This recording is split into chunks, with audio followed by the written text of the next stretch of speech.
After viewing the deleted node, the user might wish to either restore this node or delete it permanently. The two buttons we commented out earlier can be modified to display these two options for each trash node.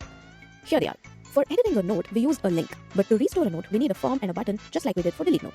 So let me uncomment this, remove this, and let me copy this once again, retain this, so I will comment it out again. I will reuse this form for restoring the node.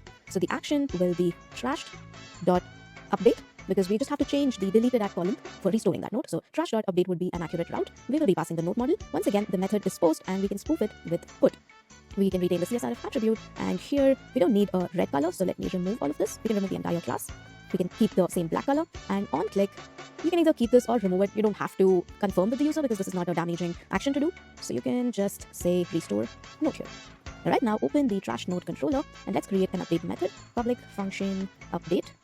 Once again, this takes in the node model, and here also we need to do the same check, authorize the user. And here to restore the node, all we need to do is node restore, use the restore method, and then you can return to route nodes.show, because now this node is restored. You can show this node and probably even add a success session with success saying node restored. We didn't create the route, so open web.php, we can copy the show route, paste it again, and this would be put. This remains the same. Here the action is update. We don't need with trash, middleware is fine, and then this would be trash.update. Okay, now let's refresh.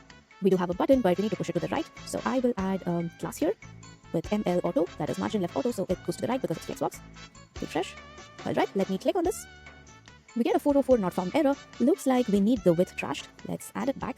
Yeah, because we're using node model binding. Silly me, I forgot that. Yes, now we should not be getting any error. Continue. And yes, our node is restored. The proof is that you're able to see this in the nodes route. Otherwise, you would get a 404 error. And you're also seeing these two buttons, last changed, created, and so on.